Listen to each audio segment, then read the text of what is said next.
Dean calls the emergency meeting at 2 in the afternoon on a Thursday. I know it's an emergency meeting because his assistant sends the calendar invite with the subject line Urgent, Project Meridian Debrief, and the notice time is 11 minutes. You don't get 11 minutes of notice for anything except something that couldn't be planned because the person calling it needed time to prepare something first. 20 people in the conference room, the kind of room that has glass walls so everyone in the open office can watch what happens inside it, the kind of meeting that is designed to be visible. Dean stands at the front with his hands on the back of a chair, and he looks around the room with the expression of a leader carrying a painful burden. I want to be straightforward with everyone, he says. The Meridian rollout failed. The client is unhappy. The company is taking damage, and we need accountability. He pauses. The pause is for effect. I recognize it because I've watched Dean run meetings for 3 years. Kara signed off, he says. Kara owns this failure. My stomach drops, not because I'm surprised by the accusation, because I'm watching it happen in real time and I cannot stop it fast enough. The room turns. 20 pairs of eyes shift toward me in the smooth, involuntary way eyes shift toward the person who has just been named. And what I know with the absolute certainty of someone who was in every meeting, who documented every approval, who has the emails and the calendar entries and the notes, is that the plan that failed was the plan Dean personally approved. In writing, with his name on it. He's not looking at me, he's looking at the room, and he's smiling the smile of a man who has already decided this is settled. Then his assistant opens the conference room door. HR needs to see Kara, she says. Immediately. HR's glass-walled office is on the same floor as the conference room, which means I walk past the open office to get there, and everyone watches me make that walk. Bianca is already at her desk. She's the head of HR for the division, mid-40s, the kind of professional who has learned to make everything sound procedural so that nothing can be called personal. She slides a form across the desk before I've fully sat down. Performance concern. Formal notice. My name printed at the top. I look at it, then I introduce myself, internally, the way you do when you need to remember who you are in a room that's trying to tell you. My name is Kara. I'm 48 years old. I've been in project management for 22 years. I am widowed, have been for 4 years, and I rebuilt my professional life from the ground up during the hardest period of my personal life. My career is not a hobby or a backup plan. It is what I built when everything else was taken from me. And I built it on being careful, documented, and precise. Dean is devastated, Bianca says. Her voice carries genuine-sounding sympathy. This kind of failure affects the whole team, but the company needs accountability. I understand, I say. This form acknowledges the performance concern and commits you to a remediation plan. She taps the signature line.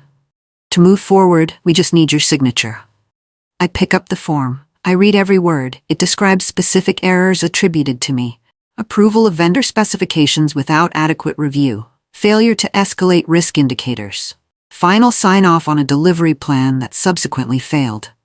None of these descriptions are accurate. I'd like to review the approval chain and the project timeline before I sign anything, I say. Bianca's warmth cools by approximately 5 degrees. Kara, she says, let's not make this harder than it needs to be. I don't sign. I stand up. I thank Bianca for her time in the specific way you thank someone when you want to be remembered as professional rather than hostile. I tell her I'll need to review the project documentation before I can speak to the accuracy of the form's contents. She says my name once more as I move to the door. The way you say someone's name when you want them to understand that leaving is the wrong choice. I leave. In the open office, I feel the particular sensation of eyes that aren't meeting mine. People looking at their screens with slightly too much focus. The studied non-observation of a group of people who watched something happen and have decided to pretend they didn't. I get to my desk. I sit down. I open my laptop. Behind me, I hear Dean's voice. He's come out of the conference room. He's speaking to someone near the printer. Then he's beside my desk. He leans down slightly, not sitting, just leaning, which is a power posture. He's standing, and I'm seated, and he's choosing the angle. Kara, he says. His voice is low and almost gentle. You can still save yourself. I look at my screen. Then I look at him. From what? I say. He holds my gaze for a moment. Then he straightens and walks away. I open a new document on my laptop. At the top I type today's date and time. I write, Dean made a statement in the emergency meeting blaming me for the Meridian failure. He personally approved this plan. I have documentation. Then I write the first thing I remember about the approval meeting. The date, the room, who was present, what was said. I start building the record. Dean pulls me into a side office the next morning. Small room, no windows. The kind of space used for storage and small, uncomfortable conversations. He sits across from me with the expression of someone who is doing a painful thing that was made necessary by someone else's choices. I want to help you land softly, he says. There's a path here where you accept a demotion, one level, different responsibilities, and I make sure the narrative stays clean. No permanent marks on your record. What narrative? I say. The narrative that exists right now, he says. Where you're responsible for a significant client loss. I look at him. I think about the approval meeting 4 weeks ago where he reviewed the full specification document and said, I wrote it down, the date is in my notebook. This is the right call, push it through. You approved this plan, I say. Everyone approved their part, he says. But final accountability lives somewhere. Then he leans back. You're old school, he says. You don't adapt. Younger people pick things up faster. That's just reality. I stand up. I return to my desk. My shared project folder is on my screen. I navigate to the Meridian directory where I keep my approval emails. The folder is there, the structure is there, the emails are not. The approval email thread that shows Dean's name and his explicit green light on the vendor specification. The thread I have sent to myself as well, or I thought I did. I check my sent folder. The sent items from that date are gone. I find Jessa at the coffee station on the 3rd floor. She's been on the Meridian team since the beginning. She was in the approval meeting. She took notes. I saw her take notes. I remember the specific blue pen she was using. I remember her writing while Dean talked. Jessa, I say, keeping my voice conversational. The approval meeting. 4 weeks ago Tuesday. Do you remember Dean signing off on the vendor spec? She looks at the coffee machine. Not at me. I don't remember it that way, she says. Her voice sounds practiced. Not uncertain, practiced, like she said this sentence before and is saying the version that's been refined. What way do you remember it? I ask. She pours her coffee. She still hasn't looked at me. There was a discussion, she says. The final sign-off was yours. I watch the side of her face. Jessa, she looks at me then. Briefly. For just long enough to confirm that she knows exactly what she's doing and is choosing it anyway. They're saying you've been unstable lately, she says. I'm just telling you so you know. She takes her coffee and walks away. I stand at the coffee station alone. Unstable. The word that exists to make everything a person says afterward sound like a symptom rather than a fact. I add Jessa's name and the conversation to my notebook. The date, the time, the location, the exact words she used. Dean sends a department-wide email on Friday afternoon. The subject line is, Team Accountability and Moving Forward. It thanks everyone for their professionalism during a difficult week. It acknowledges the Meridian failure as a learning opportunity. Then it says this. I want to acknowledge Kara for her willingness to own her part in this outcome. That kind of accountability is rare and it reflects well on her character. I have owned nothing. I have signed nothing. I have admitted to nothing. But the email exists now, in everyone's inbox, with my name in a sentence about accountability that will function as a public record of a confession I never made. I watch the replies come in. Short, kind responses from colleagues who believe what they've been told. Good for Kara. This is how teams grow. People start treating me differently over the course of Friday. The specific treatment of a person whose situation has been resolved. Sympathetic nods. Careful distance. The social behavior of a group adjusting to a new reality. I open my notebook. I write the date. I note the email. I note that it was sent before I signed or confirmed anything. I note that it creates a false public record. Then I look at the date on the email, and I look at the date in my notes, and I see that the department email was drafted. The metadata in my mail client shows draft creation time. At 8:45 that morning, before Dean and I had our side office conversation. He drafted the confession email before he offered me the deal. He expected a different outcome from our conversation. He expected me to take the demotion. He'd already written the victory announcement. I open my company IT portal. An open ticket appears in my name. Change request. Access modification. Filed at 11:14 this morning. I didn't file any ticket. I'm at my desk on Monday when the calendar alert comes through. Postmortem review with executives. Dean's name on the invite, along with 3 senior names I recognize from the leadership floor. The purpose field says Meridian Failure Review, Response Planning. I'm not on the invite list. I stare at the alert, which appeared on my screen despite my not being on the invite, because someone added my name to a distribution list that automatically notifies stakeholders without granting them attendance access. An administrative error or something else. I close the alert. My colleague Renee, who has been with the company for 18 years and has watched more internal politics than anyone in our division, appears beside my desk. He doesn't sit. He stands like someone who has walked over with a purpose and wants to be able to leave quickly. That meeting upstairs, he says quietly, it's not what they're telling people. He looks at his shoes briefly. You weren't supposed to be blamed. Someone decided this needed to land somewhere, and someone above Dean made the call. Above Dean, I repeat. I can't say more than that. He straightens. But you weren't supposed to be the one standing here. He walks away. I write it down, everything he said, his name, the time that he came to me voluntarily. Then my desk phone rings. An outside line. The vendor. The company we contracted with for the Meridian rollout. The account manager's voice is strained with the specific strain of someone who has been told not to call but is calling anyway. Kara, she says. I needed to reach out. I wanted you to know. She says 2 sentences. We followed what your supervisor told us. He changed the spec after your sign-off. That's it. 2 sentences. Then she says, with the measured care of someone choosing words inside legal constraints, I can't officially document this, but the instructions came from a different line than yours after your approval was submitted. Dean's line, I say. She doesn't confirm it. She doesn't deny it. She says there was an email sent to our project lead. It came after your sign-off was received. It modified the delivery parameters. An email I've never seen, I say. An email from a line that wasn't yours, she says, carefully. The line that wasn't mine. An email that modified the vendor delivery parameters after I signed off. An email that changed what actually got delivered without my knowledge, making my sign-off obsolete and then letting the failure land on my name anyway. I ask if she can provide a copy. She's quiet for a moment. I can't be the source of a document in a dispute with a client, she says.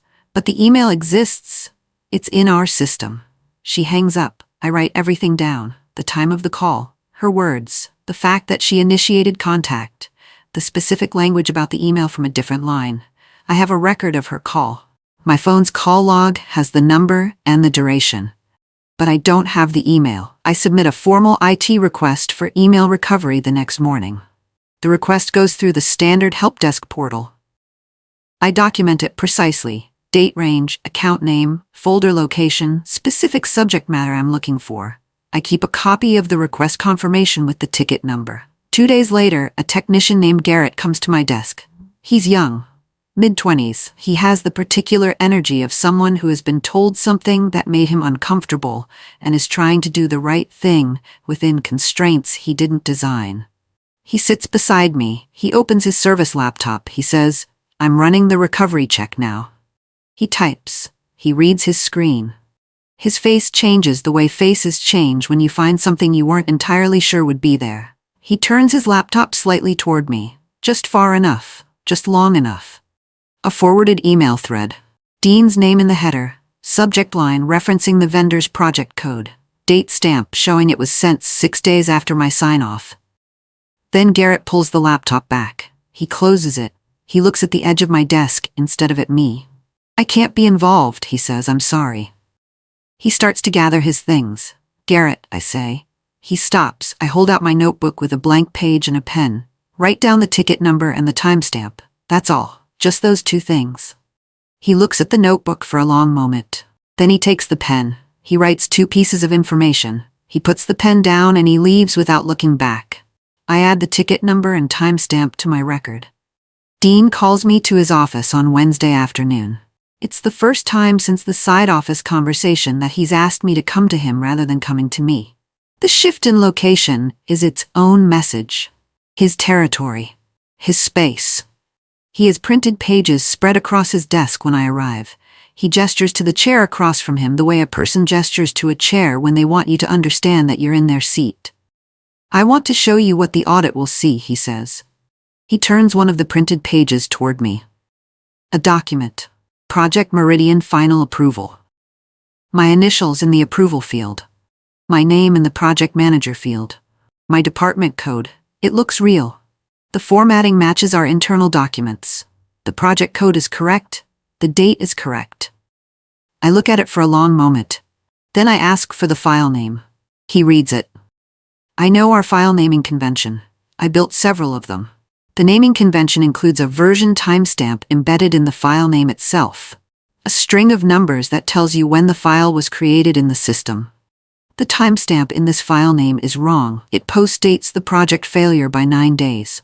The document showing my approval was created 9 days after the project failed. You're making me do this, Dean says. His voice carries the sadness of a man who has been wronged by someone he tried to help. I look at the document on his desk. Then I look at him. An independent audit should be thorough, I say. He straightens. Funny you say that, he says. The audit arrives Monday. I imagine it will be very thorough. He says thorough like it's a threat. Owen introduces himself in the hallway on Monday morning. He's from internal audit, mid-50s, precise in the way that people who work with numbers and evidence are precise.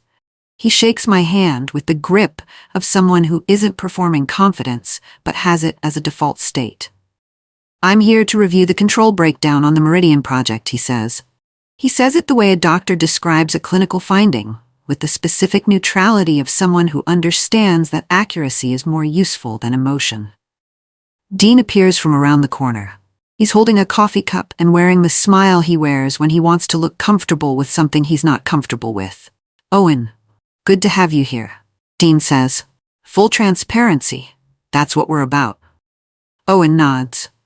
He looks at Dean the way people look at something when they're noting it for the record. Then he looks back at me.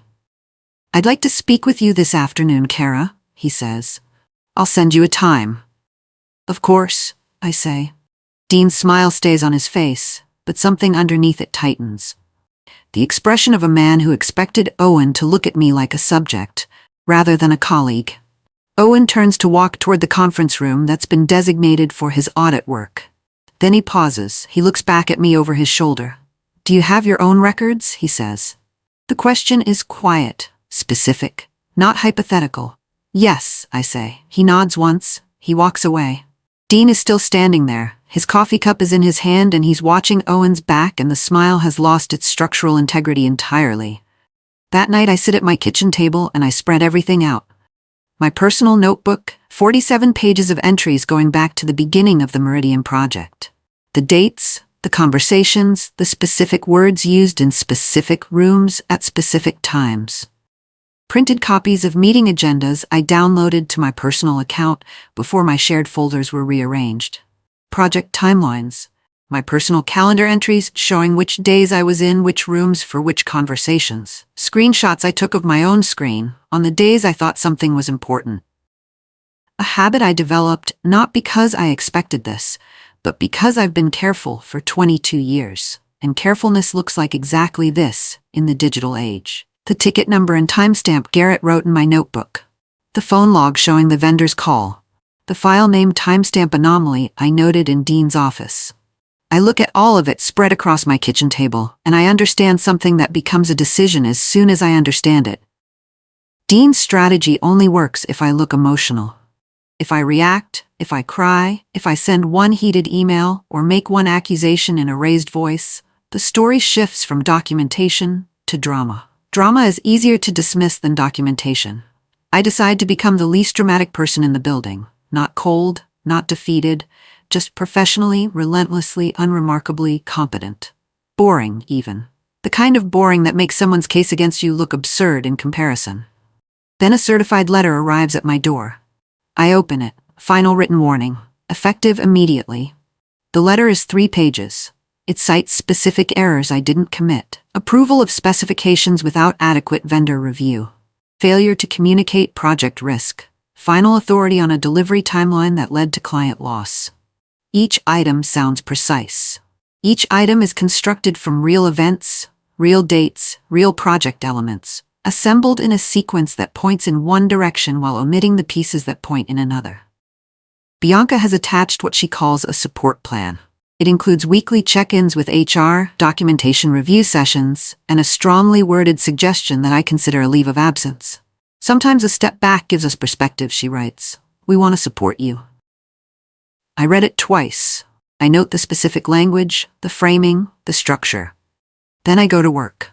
At my desk, at 11 in the morning, I open my finance system access to review the project cost codes that are part of my documentation. The system returns an error. Access denied. Your account has been restricted pending review. Dean's voice carries from across the open office, loud enough to be heard by the people near me. Kara's stepping back for her health, he says to someone I can't see. We're supporting her through this. I keep my face completely still. My phone buzzes. An email notification from Owen. A single sentence. Where were you when the final approval allegedly happened? I read Owen's email 3 times. Not because the sentence is complicated. Because the word allegedly does something to my chest.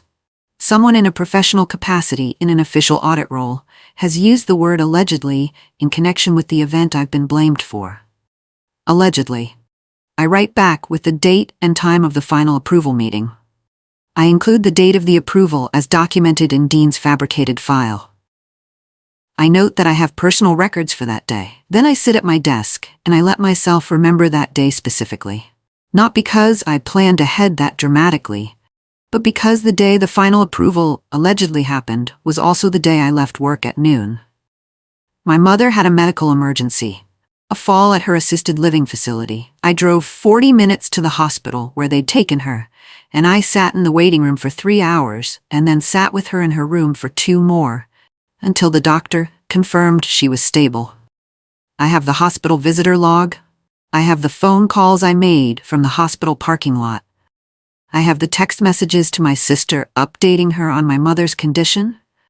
I have the facility's incident report that my mother's care coordinator sent me. I was not in the building when the final approval allegedly happened. I pull everything together that evening. I organize it chronologically. I email it to Owen with a cover note that says simply, documentation of my whereabouts on the stated date. The next morning, Owen emails back, 2 words, thank you. Then he schedules a meeting with Dean to discuss the timeline. Dean requests a reschedule. Dean reschedules twice. Owen stops rescheduling. He sends a meeting notice that doesn't offer alternatives. Conference room, Tuesday 9 a.m. Dean's attendance is required. I'm not in the meeting, but I'm nearby at my desk and I watch through the glass wall. Dean arrives 2 minutes late, which is unusual. He usually arrives early to rooms he controls.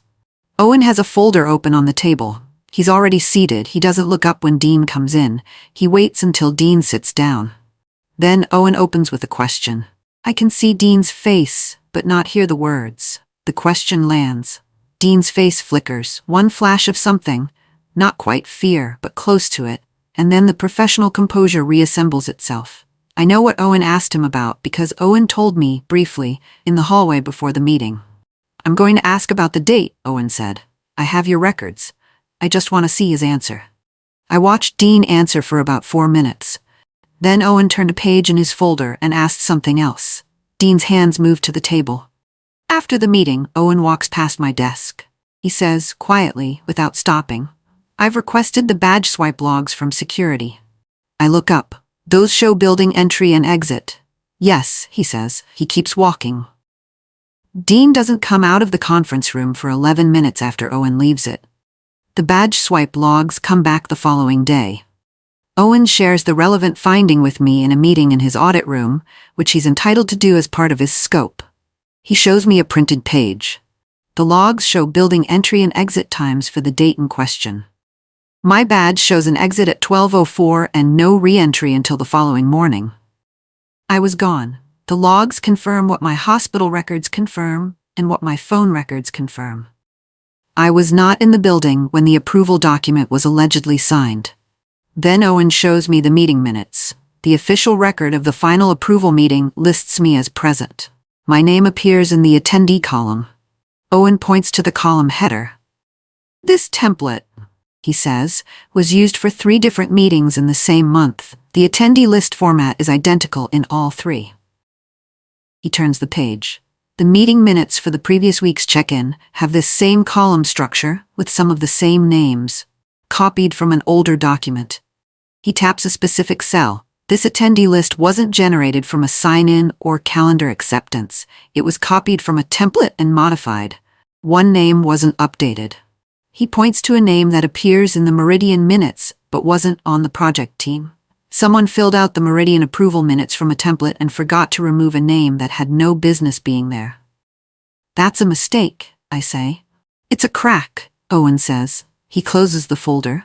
There's also a second approval path I've been looking at, he says, and it's not yours. Owen explains the expedite process. Every major project has a standard approval path and a secondary path. The expedite process, designed for genuine emergencies when the standard timeline can't be followed. It requires 2 signatures, the requester's supervisor and a second sign-off at a higher level. The expedite process was used on the Meridian vendor specification changes. Not by me. Not through my approval path. By Dean. After my sign-off was submitted, after the vendor acknowledged receipt of my approved specifications, Dean opened an expedite request and used it to push through modified vendor parameters. The modifications changed what the vendor was contracted to deliver without going through the normal review that would have required my involvement or knowledge. The expedite request shows Dean's signature. It also shows the second sign-off required at a higher level. Owen sets the page down. The second signature is from someone above Dean, he says. I look at the page. Who? I ask. Owen looks at me steadily. This isn't just Dean, he says. He closes the folder. I want you to be prepared for what comes next, he says. When an audit finds something that goes higher than the person who was originally in the frame, the people it finds tend to respond in ways that aren't always about the truth. CFO Saul requests a meeting with me on Thursday morning. His office is on the executive floor. I've been there twice in 3 years, both times for routine presentations. The elevator requires a key card for that level, and a pleasant assistant named Nell meets me at the elevator and walks me to the conference room. Saul is already seated. He's in his 60s, tailored jacket, the kind of silver-haired composure that comes from decades of being the person who decides what documents say and who pays for what failures. Kara, he says warmly, sit down. I sit. He spends 2 minutes acknowledging that I've been through a difficult period. Stressful project. High stakes. These things happen in a dynamic environment. Then he folds his hands. The company values you, he says. And because we value you, we want to do right by you. We have a severance arrangement that would allow you to move on from this situation with your record clean and your financial transition supported. He slides a folder toward me. I look at it. The folder contains a severance agreement, compensation, benefits continuation, and a non-disclosure clause that covers anything I might communicate about the Meridian project, its approval process, or any associated personnel. Silence. They want to buy my silence. No, thank you, I say. Saul's warmth doesn't disappear exactly. It rearranges into something cooler and more honest. Then you'll be very lonely in this, he says. He says it the way you say something when you want the person across from you to understand that the room they're about to walk into is empty. I stand. Thank you for your time, I say. The rumor moves through the office the way rumors do, without a visible source, impossible to trace, present everywhere simultaneously by Monday morning. The version I hear from 2 different people in 2 different parts of the building is this. Kara can't keep up anymore. The Meridian project showed it. Some people reach a point in their careers where they've simply stopped growing. One person with genuine kindness that makes it worse suggests to a mutual colleague that maybe I should think about retirement. That I've had a good run. I'm 48 years old. I go to my car at lunchtime. I sit in the driver's seat and I breathe. I breathe until my hands stop shaking, which takes about 4 minutes, and while I breathe, I think about my husband who died 4 years ago, and about the year afterward when I rebuilt my professional life by showing up and doing the work even when everything felt impossible. I breathe until the shaking stops. Then I go back inside. At my desk there's an email. A colleague named Petra, who I've known for 6 years and who has said very little to me since this started, has forwarded a message chain. She's added 2 words above the forward. You should see. I open it. Dean, to someone whose name I don't recognize, 3 days ago. She'll fold. They always fold when the pressure gets consistent enough. Give it 1 more week. The message has an attachment, visible in the attachment field by name, though Petra's forward didn't include the file itself. The attachment is named Crawley Override. I forward the email chain to Owen immediately. He requests the attachment through formal audit channels. It takes 48 hours to obtain through the proper subpoena process, which is slow and frustrating and exactly right because every step taken through proper channels is a step that can't be challenged later. Owen shows me the attachment on Thursday afternoon. It's a spreadsheet. Multiple tabs. Each tab is a project code. Within each tab, a log of what the heading row calls override actions. Entries going back 14 months. Each entry has a date, a project code, a description, and a column labeled authorization status. The description's read like internal shorthand. Approve after hours, skip standard review, push through without secondary confirmation. Expedite bypass queue. None of these entries went through the standard approval process. All of them are attributable to Dean based on the authorization fields. Owen scrolls to the tab with the Meridian project code. The entry is there. Date matching the expedite request he found. Vendor specification changes, authorization notes describing the parameters that were changed after my sign-off, and in the final column, in a field labeled exec awareness, a single entry. SC aware, Saul's initials, aware, not approving, not directing, but aware. Owen closes the laptop. He looks at me. This is negligence with fingerprints, he says. The override wasn't illegal by itself, but the pattern, the scope, and the fact that it led to a client failure while someone else's name was inserted afterward, that's not a control breakdown. That's a design. The status meeting is the following Tuesday. These are weekly. 20 people, same conference room with the glass walls. Dean runs them. He has always run them with the ease of someone who controls a room and knows it. He has a prepared point he wants to make about post-Meridian process improvements. Halfway through, he turns to me with a question designed to catch me off balance. A technical question about approval documentation that is framed to make it sound like he's asking for my professional input and is structured to make me look uncertain if I answer carefully and evasive if I don't answer quickly. Kara, given what we've all learned from this, how would you document a sign-off differently going forward? The question is designed to make me engage with the premise that I made a sign-off error. Before I can answer, Owen speaks. He's seated 3 chairs down. He's had his notebook open the whole meeting. He says, in the same calm tone he uses for everything, "We'll be asking that formally, as part of the audit process." Dean looks at him. Then Dean looks at me. Then Dean looks back at the room. The air in the conference room is different. I notice it. Other people notice it. The specific shift that happens when someone who has been running a room loses control of it for one visible moment. Dean continues the meeting. He recovers. He's skilled at recovering, but the room felt it. That afternoon, Bianca sends a meeting notice. Fitness for duty evaluation, framed as a wellness initiative. My name on it. I attend the evaluation. I don't argue about it. I don't refuse. I show up at the time specified in the notice, which is 9 in the morning, at a third-party occupational health office, and I sit across from a clinician named Dr. Farrow, who has calm eyes and a structured assessment process. I answer every question honestly. I am a woman whose husband died 4 years ago, and who has been functioning professionally in a high-stakes role for 22 years without a single disciplinary event. A woman currently under deliberate professional pressure, designed to make her appear unstable, while she is, in fact, building an evidence-based response to a systematic attempt to assign her blame for another person's decisions. I say some version of that when she asks how I'd describe my current situation. I say it factually, without heat. The assessment takes 90 minutes.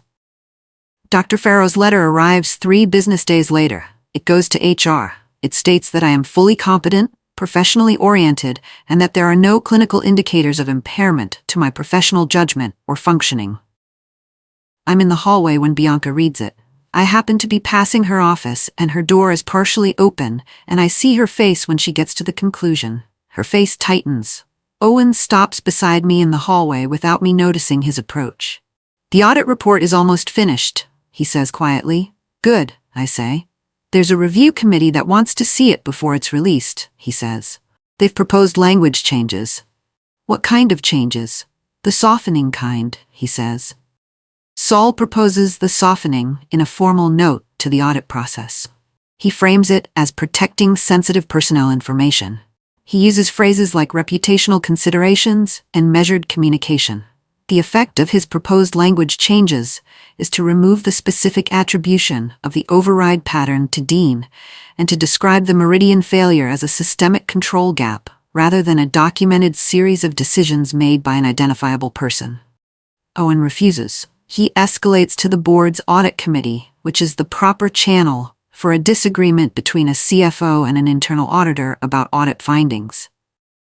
The escalation is procedurally clean and documentable. I sit in my kitchen that evening, and I think about the word revenge, which is what people expect you to be pursuing in a situation like this. I'm not pursuing revenge. Revenge is something you go get. What I'm doing is something different. I'm staying out of the way of a truth that is going to arrive regardless of whether I chase it. The paperwork is moving. The documentation is moving. The process is moving. I didn't need to be loud. I needed to be accurate. Then Dean calls my desk the next morning. His voice is different from any version of his voice I've heard in 3 years. Not warm, not professional, not subtly threatening, just direct. I want to offer you your position back, he says. Full reinstatement. We can put this behind us. There's a document I'd need you to sign, a confidentiality agreement as part of the reinstatement package. A confidentiality agreement. He's offering me my own job back in exchange for my silence about how he tried to take it. I'll need to think about it, I say. I hang up and call Owen. The audit committee meeting happens on a Thursday. Dean is not running it. He's not invited to the portions where findings are presented. His attendance was requested for one segment, and he arrived and sat through 20 minutes of documentation review with the specific stillness of a person watching something they built collapse. Owen presents the final report. The report states, the Meridian project failure followed a supervisor-approved override process initiated after the designated project manager's sign-off was obtained. The override modified vendor delivery parameters without the project manager's knowledge or involvement. Documentation submitted subsequent to the failure incorrectly attributed final authority to the project manager. Metadata analysis of this documentation indicates the relevant approval files were created after the failure occurred. My name was inserted, it says that, in an official audit report reviewed by the board's audit committee. My name was inserted. Dean is placed on administrative leave pending disciplinary review.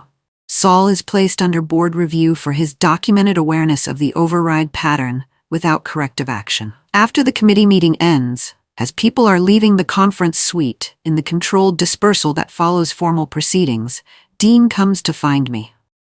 I'm at my desk. He stands in front of it. He's pale in the way people are pale when blood has left a place it was before. He says, "Help me fix this."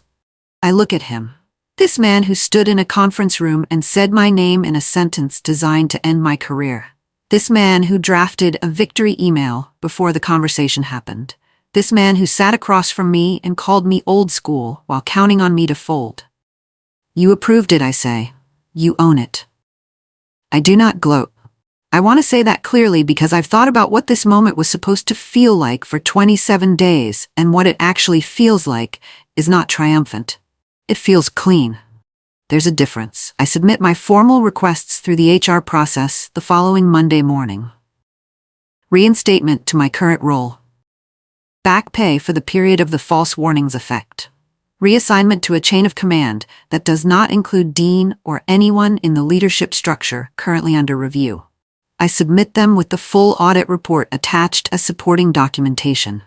The company's legal team responds within 6 business days. My requests are granted in full. The response comes with a letter acknowledging that the performance concern form and the final written warning are being removed from my record entirely. Dean resigns 4 days after his administrative leave begins. His resignation letter, which circulates through the building the way these things circulate, thanks the company for the opportunity and wishes everyone well. It contains nothing true about why he is leaving. Bianca's transition is announced 3 weeks later. She's moving to a different division in a different city. The announcement is cordial. No one says anything about the fitness for duty evaluation or the performance concern forms she signed her name to. Saul's retirement is announced the following month. It's described as planned and gracious. It does not mention the board review. It thanks him for his years of service. I watch these announcements arrive in my inbox and I note them without surprise. On the day of my formal reinstatement, I walk into the building at 8 in the morning. I badge in. My access is fully restored. I take the elevator to my floor and I sit at my desk. My shared folders are restored. My email access is complete. My project assignments are waiting. My notebook sits in my bag. 49 pages of dates and conversations and timestamps and the exact words people used when they thought I would fold. I don't need it anymore for this. But I keep it. Because what the past 4 weeks taught me is not something that ends with this job or this building or this particular collection of people who decided that placing blame was easier than taking it. What it taught me is that documentation is not paranoia. It is the most professional thing you can do in a world where truth sometimes needs evidence to be believed. I didn't shout, I didn't plead, I didn't perform distress or manufacture sympathy or wait for someone to rescue me. I wrote everything down. I kept everything organized. I let Owen find what was there to be found, and I stood steady while it was being found. The paperwork spoke. When they tried to steal my voice, the paperwork spoke for me. If you've ever been blamed for something you warned about, something you documented, something you watched someone else decide, and then watched them try to hang on your name, subscribe. The next story might teach you how to let the paperwork speak when they try to steal your voice. Because truth documented is truth protected. And the truth doesn't need your permission to survive. It just needs your records.